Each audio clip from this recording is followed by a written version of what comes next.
नमस्कार, मैं पूजा। फटाफट 30 खबरों में आपका स्वागत है। खबरों की ओर बढ़ने से पहले आपके शहर से हमारा बुलेटिन देख रहे हैं, हमें कमेंट करके जरूर बताएं, जिसके बाद आपका नाम हमारे बुलेटिन के अंत में दिखाया जाएगा।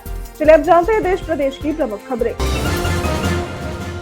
ईरान में जारी युद्ध का असर भारत में भी दिखने लगा है, जहां कमर्शियल एलपीजी की कमी देखी जा रही है। आपूर्ति बनाए रखने के लिए सरकार ने ईएसएमए लागू किया है और उद्योगों को 80% गैस सप्लाई देने का फैसला किया है, जबकि घरेलू उपभोक्ताओं को नियमित गैस मिलती रहेगी। और मध्य प्रदेश सरकार ने स्थिति पर निगरानी के लिए 3 सदस्यीय समिति भी बनाई है।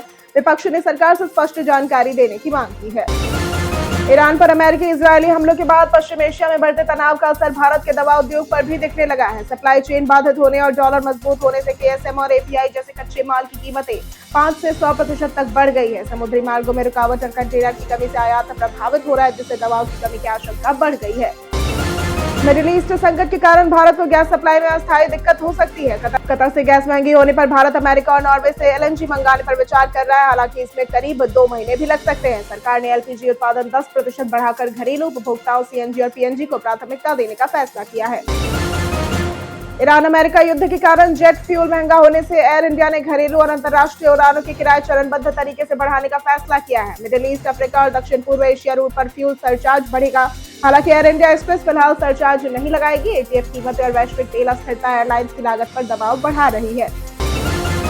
पश्चिम एशिया में संघर्ष से वैश्विक ऊर्जा बाजार में अनिश्चितता के बीच केंद्रीय मंत्री पीयूष गोयल ने कहा कि भारत में ईंधन की कोई कमी नहीं है और सरकार स्थिति पर नजर बनाए हुए है। मंत्री शोभा करंदलाजे ने भी घबराने से मना किया है और सरकार ने एलपीजी आपूर्ति बढ़ाने और घरेलू उपभोक्ताओं को प्राथमिकता देने के लिए आवश्यक वस्तु अधिनियम लागू किया है। ईरान अमेरिका तनाव के बीच गाजियाबाद के merchant navy engineer Ketan Mehta समेत 8 भारतीयों को ईरान की जेल से जमानत पर रिहा कर भारतीय दूतावास के संरक्षण में होटल में रखा गया। उनके जहाज को दिसंबर 2025 में ईरान ने ईंधन तस्करी के आरोप में रोका था और परिजनों को राहत मिली है, जबकि दुबई में फंसे अन्य भारतीयों के लौटने की उम्मीद जगी है। पश्चिम एशिया में अमेरिका इजरायल संघर्ष के कारण स्ट्रेट ऑफ हॉर्मुज में जहाज फंसने से भारत में ईंधन संकट की आशंका बढ़ गई है। भारतीय जहाज मालिकों के अनुरोध पर नौसेना के युद्धपोत भेजने पर विचार हो रहा है। पीएम नरेंद्र मोदी ने मंत्रियों के साथ ऊर्जा आपूर्ति पर बैठक की और एलपीजी की कमी से मुंबई, बेंगलुरु और पुणे के होटल रेस्टोरेंट बंद होने का खतरा भी जताया गया। ईरान में जारी संघर्ष के कारण भारत में कमर्शियल एलपीजी सिलेंडरों की सप्लाई घट गई है, जिससे रेस्टोरेंट और होटल उद्योग प्रभावित हो रहा है। कई शहरों में रेस्टोरेंट को सामान्य जरूरत का केवल 20% गैस मिल रही है और जबकि कीमतें 1650 से बढ़कर 2100 से 2300 रुपए हो गई है। लागत बढ़ने से अप्रैल से खाने पीने की चीजों के दाम 20 से 30% तक बढ़ सकते हैं। पश्चिम एशिया में संघर्ष के कारण ऊर्जा आपूर्ति पर दबाव बढ़ने के बीच भारत सरकार ने घरेलू एलपीजी, सीएनजी और पाइप्ड कुकिंग गैस को प्राथमिकता दी है। 33 करोड़ घरेलू कनेक्शनों तक नियमित आपूर्ति सुनिश्चित करने, वाणिज्यिक गैस की सीमित आपूर्ति और कालाबाजारी रोकने के लिए निगरानी सीमित बनाई गई है। गेल लिमिटेड गैस वितरण नियंत्रित करेगा। ईरान युद्ध के कारण खाड़ी देशों में फंसे भारतीयों की मदद के लिए दुबई के भारतीय अरबपति योगेश दोषी ने अपनी 64 अपार्टमेंट वाली बिल्डिंग मुफ्त खोल दी है। उनके इस कदम से 125 से भी अधिक भारतीयों को रहने व खाने की सुविधा मिली है। वहीं धीरज जैन ने अजमान में अपने फार्म हाउस पर अस्थायी शेल्टर बनाकर 200 से ज्यादा भारतीयों की मदद की। ईरान अमेरिका इजरायल सैन्य संघर्ष के बीच एस जयशंकर ने अब्बास अरागची से फोन पर पश्चिम एशिया की स्थिति और समुद्री सुरक्षा पर चर्चा की।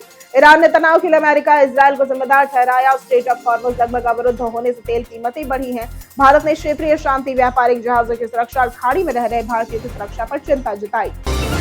अमेरिका ईरान युद्ध के बीच सोशल मीडिया पर दावा किया गया कि बहरीन ने नितिन मोहन नाम के भारतीय इंजीनियर को इजरायल के लिए जासूसी के आरोप में गिरफ्तार किया है। भारत के विदेश मंत्रालय और पीआईबी ने इसे फर्जी खबर बताया है। इसके साथ ही भारत ने बहरीन में रह रहे नागरिकों को क्षेत्रीय तनाव के चलते सतर्क रहने और स्थानीय सुरक्षा निर्देशों का पालन करने की सलाह दी है। असम सरकार ने फखरुद्दीन अली अहमद के नाम पर बने बरपेटा मेडिकल कॉलेज का नाम बदलकर बरपेटा मेडिकल कॉलेज व अस्पताल करने का फैसला किया है। मुख्यमंत्री हेमंत बिस्वा शर्मा ने कहा कि उनके सम्मान में किसी अन्य संस्थान का नाम रखा जाएगा और इसके साथ ही उन्होंने कहा कि असम के स्थानीय मुसलमान सांस्कृतिक रूप से मियां मुसलमानों से अलग है और राजनीतिक रूप से उनके खिलाफ है। Mumbai Ahmedabad high speed rail corridor के पहले चरण में अगस्त 2027 से सूरत वापी के बीच स्वदेशी B28 ट्रेन सेट चलेंगे, जिन्हें BEML बना रही है और इनकी गति 280 किलोमीटर प्रति घंटे होगी। जापान के शिकानसेन E10 में देरी के कारण भारत ने आत्मनिर्भर विकल्प चुना। परियोजना की लागत, भूमि, तकनीक और सिग्नलिंग खर्च बढ़ने से काफी बढ़ गई है। चीन ने अरुणाचल प्रदेश सीमा के पास LAC पर 400 से भी ज्यादा जियाओकांग गांव बसाए हैं, जिनका सैन्य उपयोग भी संभव है। राजीव घई के अनुसार इनमें अधिकांश गांव पूर्वोत्तर सीमा के सामने हैं। सिलीगुड़ी कॉरिडोर की सुरक्षा बढ़ाने के लिए सुरंग और इंफ्रास्ट्रक्चर बनाए जा रहे हैं, जबकि भारत पूर्वोत्तर में रणनीतिक परियोजनाएं और सीमा सुरक्षा मजबूत कर रहा है।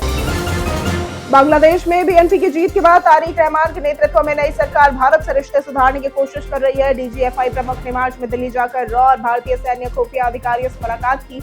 इसके बाद पश्चिम बंगाल में बांग्लादेशी नेता हादी के हत्यारों की गिरफ्तारी को बढ़ते सुरक्षा सहयोग का संकेत माना जा रहा है। बॉलीवुड एक्ट्रेस कंगना रनौत जल्द ही फिल्म भारत भाग्य विधाता में नजर आएंगी, जो 2008 मुंबई अटैक्स पर आधारित है। इसमें वो एक स्टाफ नर्स का किरदार निभाएंगे और कहानी अस्पताल कर्मचारियों की बहादुरी और संकट के दौरान उनकी भूमिका को दर्शाती है। कंगना आखिरी बार फिल्म इमरजेंसी में इंदिरा गांधी के रोल में नजर आई थी। आधार कार्ड बैंकिंग और सरकारी योजनाओं के लिए जरूरी है। अगर आधार की जानकारी बैंक रिकॉर्ड से मेल नहीं खाती तो बैंक अकाउंट अस्थायी रूप से फ्रीज हो सकता है। खासकर नाम की स्पेलिंग, जन्म तिथि और मोबाइल नंबर में गलती परेशानी पैदा करती है। इसलिए आधार में सही जानकारी रखना जरूरी है। गलती होने पर इसे ऑनलाइन या नजदीकी आधार सेवा केंद्र जाकर अपडेट कराया जा सकता है।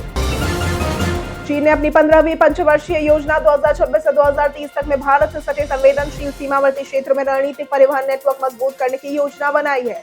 इसमें शिनजियांग तिब्बत कनेक्टिविटी बढ़ाने, अक्साई चीन के पास 394 किलोमीटर राजमार्ग और अन्य हाईवे परियोजनाएं शामिल है।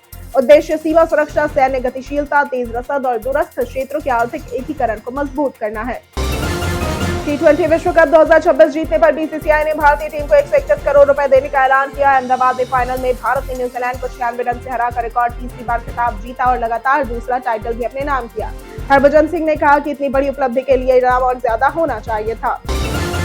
एलपीजी गैस सिलेंडर बुक करने के बाद उसकी डिलीवरी स्टेटस मोबाइल से आसानी से चेक की जा सकती है। इसके लिए एलपीजी कंपनी की आधिकारिक वेबसाइट या मोबाइल ऐप में लॉगिन कर कस्टमर आईडी या मोबाइल नंबर से जानकारी मिल जाती है।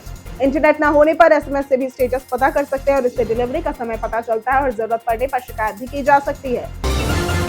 सीबीआई ने टीवी के प्रमुख विजय को करोड़ भगदड़ मामले में 15 मार्च को दिल्ली मुख्यालय में फिर तलब किया है। जनवरी में उनसे 2 बार पूछताछ हो चुकी है। उन्होंने पहले राजनीतिक व्यस्तता और चेन्नई में पूछताछ का अनुरोध किया था। वहीं द्रमुक विधायक सेंथिल बालाजी को 17 मार्च को बुलाया गया है। 27 सितंबर 2025 की इस भगदड़ में 41 लोगों की जान गई थी। T20 विश्व कप 2026 जीतने के बाद कप्तान सूर्य कुमार यादव, कोच गौतम गंभीर और जय शाह ट्रॉफी के साथ हनुमान मंदिर पहुंचे। इस पर कीर्ति आजाद ने आपत्ति जताई और गंभीर ने कहा कि ऐसे बयान खिलाड़ियों की मेहनत को कमतर करते हैं। हरभजन सिंह ने भी टीम का समर्थन किया। क्रेडिट या सिविल स्कोर लोन पाने में अहम भूमिका निभाता है, लेकिन यही एकमात्र आधार नहीं होता। बैंक उधारकर्ता की आय की स्थिरता, नौकरी या व्यवसाय की स्थिति, काम का अनुभव और लोन लेने का उद्देश्य भी देखता है। इसके साथ ही डेट टू इनकम रेशियो से आंका जाता है कि व्यक्ति अपनी आय के अनुसार लोन की ईएमआई चुका पाएगा या नहीं।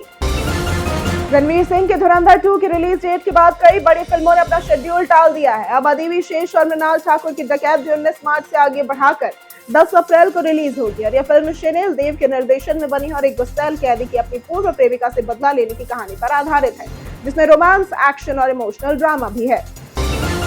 अमेजन की इलेक्ट्रॉनिक प्रीमियर लीग 2026 सेल में Vivo X200 Pro पर 19,099 रुपए तक का डिस्काउंट मिल रहा है, जिससे कीमत घटकर 82,900 रुपए हो जाती है।